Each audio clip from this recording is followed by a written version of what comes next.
Hello there, you're watching Breaking Views on NDTV. I'm Maha Siddiqui. Social apathy has reached a disturbing point in our society.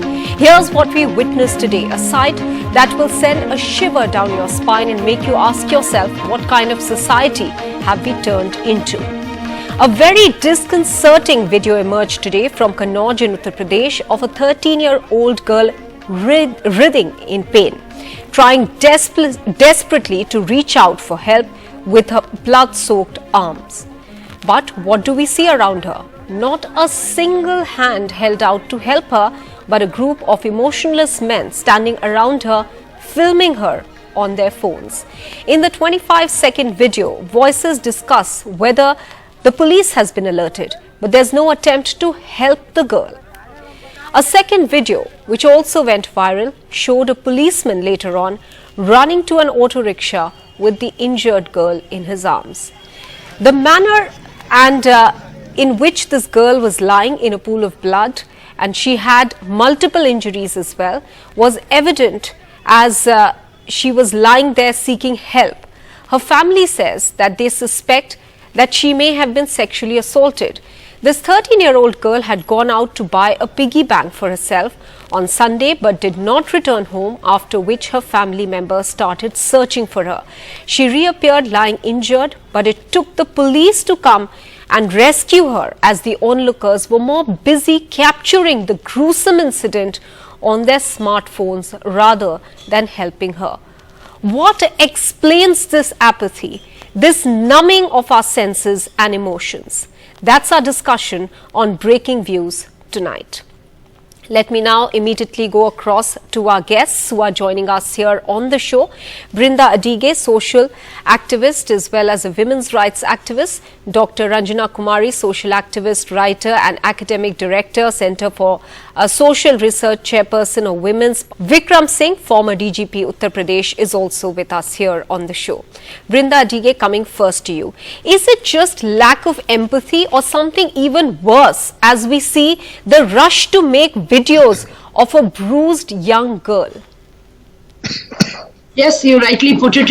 It is not just a lack of empathy, but it is also a lack of complete responsibility. Not being even responsible to make a call, offer that child a glass of water, and this whole fetish with putting up videos and getting their likes or dislikes or whatever it might be. We must not also forget that we are a deeply patriarchal society, and we continue to look at girls and women as objects and commodities and not as people who need any kind of support, help, or for that matter, even respect. And here, like you had pointed out, and the videos that we are seeing on your screen just goes to show that all of them, not a single person has come forward. All of them are so busy videoing, recording the same scene and not feeling an iota of shame. That is a dangerous trend. It's not simply apathy, but it is also abdicating responsibility for another human being who is in trouble, another human being who wants some kind of help. And that is such a dangerous trend, and we do not know where it is going. And I also think I will place a responsibility on elected representatives and leaders in our community who speak a language of callousness, who speak in a very, very disrespectful manner about girls and women and children and sexual assault. I think all of that is messaging that has gone to say that we don't have to do anything for her.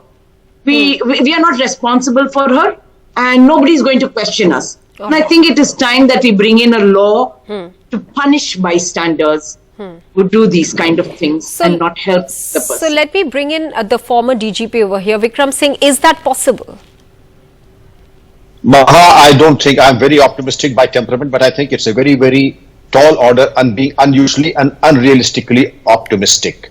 I share the anguish of Ms. Brinda Adige, a very profound thinker, but I feel the rot runs much deeper than just being patriarchy. Patriarchy is a contributory cause, but I have seen such a conduct in road accidents, in robberies, in cases of fire, where people are more keen to capture the scene on their smartphone, thumbs up signals, rather than chip in and contribute their might. Call the police. It just takes about one call, and then there are smartphones and the messaging systems that would help the person.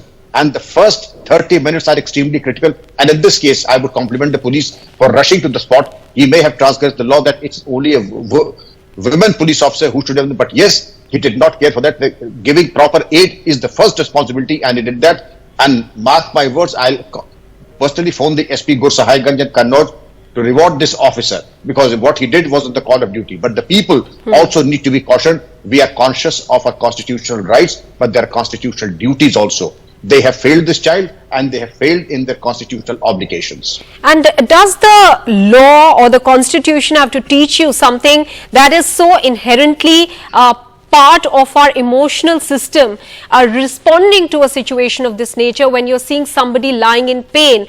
What stops these men, all of who are making videos there, and it's so obvious in that video clip that has gone viral? What stopped them exactly? That's something that we really need to understand, because it's highly disturbing in nature. But Dr. Ranjana Kumari, I want to come to you now. Many argue that this could have happened even when people didn't have mobile cameras to capture such incidents, that this is purely a tendency to look on and not do much. Do you think this is the case, or social media with viral videos has just worsened things? Yes, Maha, I totally agree with that observation of yours, because, you know, from the time of Nirbhaya, you remember how much we have been talking about bystanders. We are talking about why and how people have the, you know, audacity, courage, or whatever insensitivity to make videos when some things like these happen, instead of trying to go and rescue, instead of trying to intervene, instead of trying to, you know, help and call the police, as, you know, Mr. Singh said. I think it's just the way people are now getting onto this obsession with social media.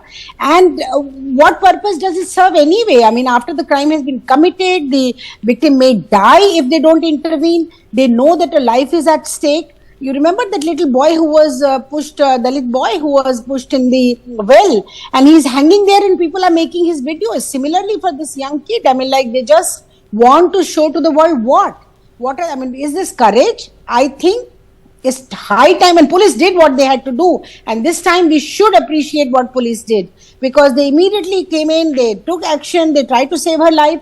But look at the people in society at large. What is our responsibility? Who are we? Every time, at least, you know, people like come up and we say, okay, police did not do this and they didn't move in time. But what about people? What is your social responsibility? What is your commitment? Where is your, you know, if something happens to your child and nobody is there to help, what do you think you are doing? So if we are not really sensitizing the society in a manner in which every single one of us have the responsibility to react, to respond, immediately come to the help, instead of trying to make a video. I mean, like, this is horrendous. This is absolutely unacceptable what people are doing at the moment. And social media is a few seconds, you know, fame, not even fame. I mean, like, viral. What is viral? If social media companies don't want to make your video viral, you will never get viral. Don't you know how much you've been controlled? So why go for Facebook, Twitter, this, that, and try to, you know, here is somebody dying, even such young kid is dying, and you are just trying to make video, and not one person, everybody was making a video. Yes. What is this? Everybody was. I think now on, I think there should be we are going to ask for some kind of a law where onlookers, the bystanders, should be held responsible. I think that's the point both you and Brinda Dige have made there, though the former DGP there feels that he's not optimistic as far as such sort of a law is concerned. But Vikram Singh, you know, is it sometimes also fear that if people help in such a case, they will be caught in a police case?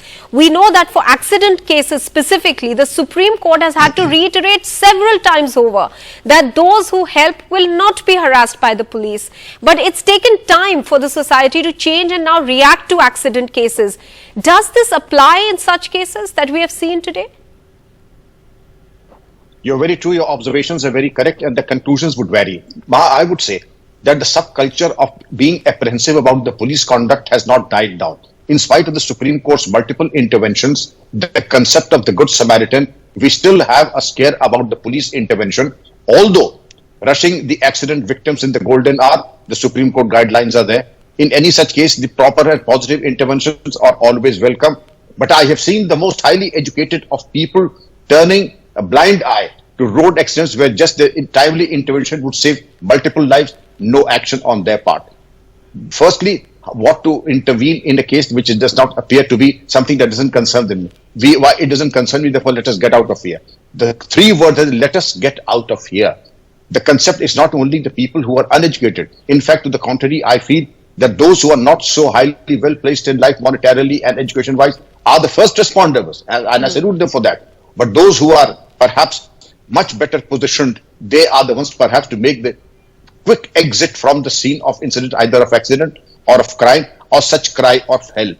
I would certainly say that to drive home the point that every citizen is a policeman in plain clothes, this concept that they have a duty to perform, and then let not allow them to weigh on their conscience, because this is one thing that will haunt them for a lifetime. It is not going to be erased from their memory files ever. Therefore, to have a clear conscience and also expect that if there is a karma or there is a full circle, please do what is expected of you to do, so that when you are in need, I'm sure your law of karma will be there. There will be some helping hand to help you out in this. But I think it is easier said than done. Brinda Adige, how do you instill a sense of moral responsibility in a society? Then it has to be done at the level of children. Right from school, you need to make people understand that they have a social responsibility as well. Absolutely right, Maha. It is from our school, from our childhood, in our homes and in schools and in our communities that this needs to be taught, and this also needs to be practiced. I think we are also increasingly becoming selfish, both as adults and as leaders. We are becoming selfish and we are not showing that kind of a role model to children. Earlier, when we were in school, we used to have a subject called moral science. But today you have everything under the sun except moral science. And so children are not able to even learn those values for the sake of academics also. Forget about everything else. And I think that is an important aspect that must be brought back. We were also, having some kind of programs on a Saturday evening where we had to go and help people, where we had to go and spend time with people who are not keeping too well, senior citizens, always help somebody. And I think it is important when I say that a bystander law, we also need to have some form of recognition of support and help that has been reached out by the people, to say that because of so and so, and that has to be public recognition, so that people know that they have been recognized for the support and help extended, and that the police are not going to harass them to be the witness or whatever for cases. But yes, education and all of this practice system and all of these mechanisms need to come into place. Dr. Anjana Kumari, you made a very important point about the responsibility of big tech as well, the social media apps, the big companies that run these apps as well, because we all know by now how much of this can actually be manipulated, and a lot of people who we are seeing making videos are probably doing it because they know that such a video will go viral. I mean, that's the level of insensitivity here. How do you hold these companies responsible as well then? Well, Maha, I think it's important, and you've asked me the right question, because I also am part of the Facebook and Twitter council and board and advisory. So I think it's important that we should, and we are going to push for this, that just the way you put a tag to if somebody is not doing the right thing, do you really, and then you are going to again retweet an article, people, there is a question asked, have you read the article, and things like that. So I think there should be a tag that this shows amount of irresponsibility, insensitivity, some kind of a icon, something which should be presented to people to show that this is not really the kind of thing that you should be doing.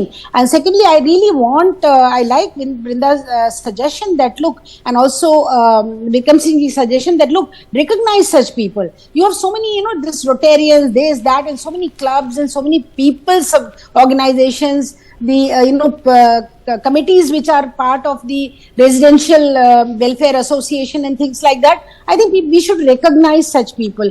Normally, I have seen that people who help, they just disappear, nobody cares also. And other than police harassment, thirdly, I would say that police harassment should not be made an excuse. It is no more an excuse, because we know of cases where people helped and there is absolutely no questions asked, no answers given, except for that, where did you pick up or what kind of situation was there.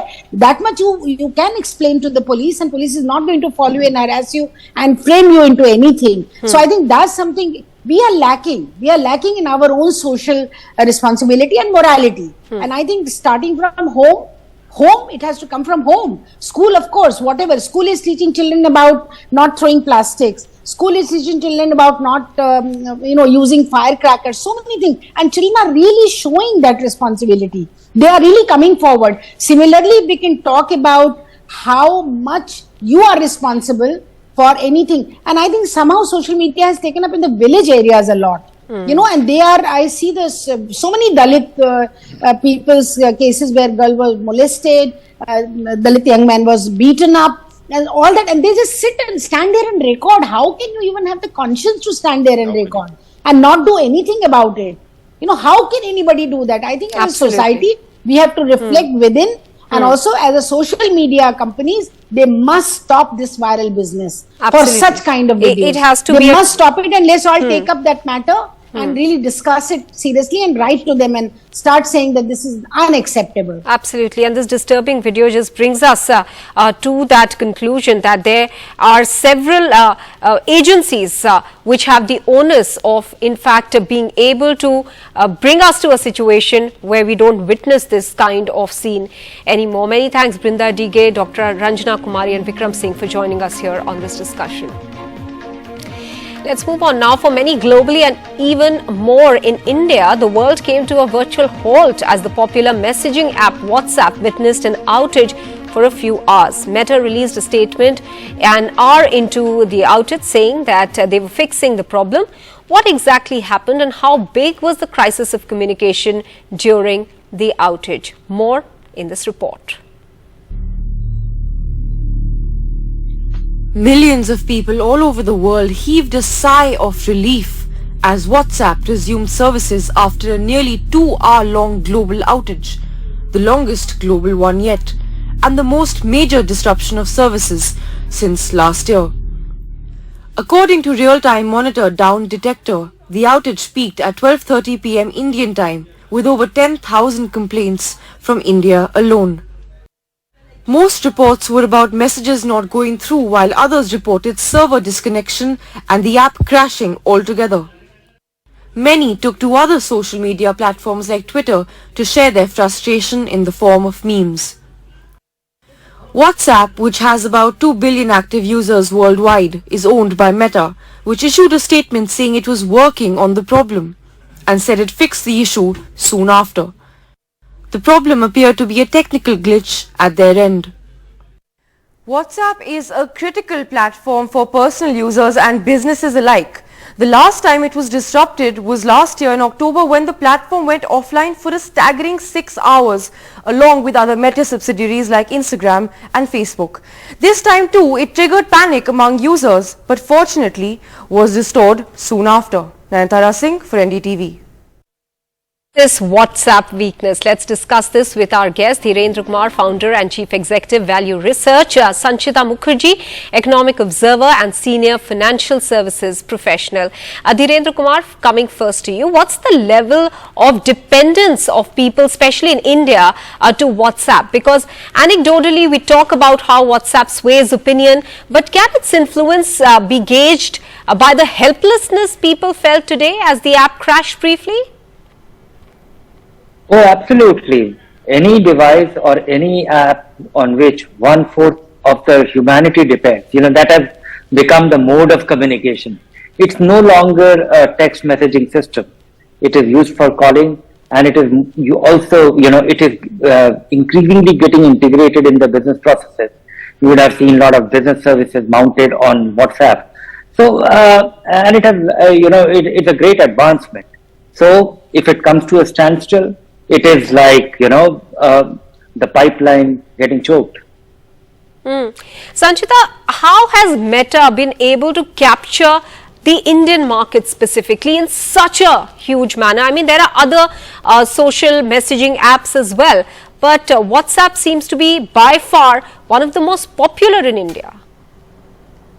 Thanks for having me over. And what I'm saying is not an investment advice.